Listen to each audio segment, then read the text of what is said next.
Why, hello everyone. It is GleeCon. I am here again with another episode of Lore of Warcraft. This is a little one of the slightly different mini-series that we've kind of began. So at least once a week I like to put out a shorter little episode. It gives me kind of a time to catch up on the work of making the show behind the scenes, and also just not have a night where I do a 2-hour record, and in that I still want to give you guys a little something. So we're trying to cover every single piece of lore in the game, and that's what we do on this show, Lore of Warcraft. And one of the things are the in-game lore books. So a few episodes back, I thought it would be cool if we started covering the in-game lore books as you find them in the game. So this is the next one in those series. I think this is maybe the third one we've done like that. This one's going to be called the Twin Empires. We're doing it chronologically. If you're doing it in World of Warcraft Classic, there's a couple spots you can find it. You can find it in Gadget-Stan and Tanaris. But also, this is the Happy Bobber. Right next to that, there's one of the few auction houses. It's not labeled, but downstairs here is an auction house. There's an auctioneer right here. There's a cook pot. And there's actually quite an assortment of books here. We might be doing some other episodes here later on. But this is the one we're going to read today, this book right here called The Twin Empires. So stay a while and listen as we read this little mini book. Ooh, look at us. We're about... Oh no, that guy's... I thought we were about to get the buff, but no, they're going to do some PvP. Now, I also have a small aside before we get reading.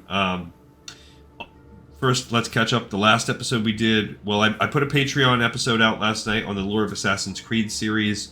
Finished the assassination of the final one in the Accra district, and there's only a couple districts left to go in that one. Probably a couple episodes before we're done with Assassin's Creed 1. So check that out if you want to see. There's a couple episodes for free posted on the Patreon, and go ahead and support me on that if you do so desire to either just support me in general or have access to that show. I'm also thinking about booting up another show where I do a kind of a retro game where I play the greatest hits of games starting in 1971 and moving forward. So that's patreon.com/GleeCon. Go ahead and check it out. Second, our next video that we have in the walkthrough is to do the Scarlet Monastery quest dungeon. We've already done it as Horde. I want to do a full run. I was planning on doing that tomorrow, but I just got word today that there's some work. I'll have to be working about 14-hour days over the next couple days. So by the time I get home, it's unlikely I'll be getting home so late and not even have had dinner or anything yet. So it's unlikely I'm going to have the time to get a group going and run that whole dungeon over the next couple days. So I'm not sure. I don't want to completely neglect, but what I might do is just do a couple more of these. So it's a little unorthodox, but that way at least there's a couple more episodes churning out. We have tons of, between this and the Wowpedia series we started, we have tons of those that we can do. So we'll do one or other of those most likely over the next couple days, unless I just get all raring to go and I don't care about sleep or life. So without further ado, the Twin Empires. About 16,000 years ago, long before the Night Elves foolishly called down the wrath of the Burning Legion, trolls lorded over much of Kalimdor, then a single continent. There were twin troll empires, the Gurubashi Empire of the southeastern jungles, and the Amani Empire of the middle forestlands. Alright, so this seems to be tracking with the Wowpedia article that we just read last week. There were smaller tribes that lived far to the north in the region now known as Northrend. These tribes founded a small nation known as Gundrak, but never achieved the size or prosperity of the southern empires. That's true, we'll explore it in Wrath of the Lich King expansion. The Gurubashi and Amani empires had little love for one another, but rarely warred against each other. At the time, their greatest common enemy was a third empire, the civilization of Ajakir. The Akir were intelligent insectoids who ruled the lands of the far west. These clever insectoids were greatly expansionistic and incredibly evil. The Akir were obsessed with eradicating all non-insect life from the fields of Kalimdor. You read Chronicles Volume 1, this is also like some of the earliest stuff that you'll encounter.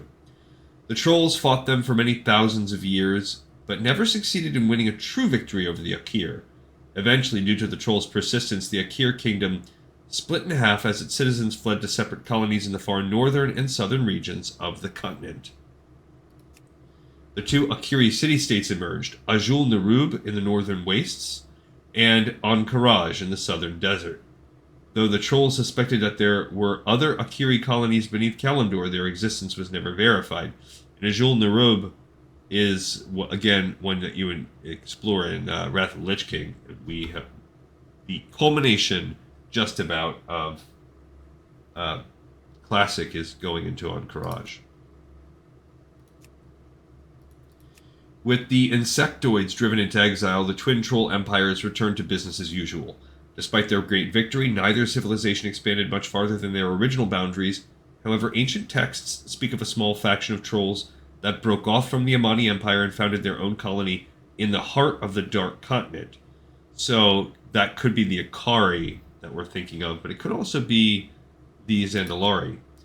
There, these brave pioneers discovered the cosmic well of eternity, which transformed them into beings of immense power.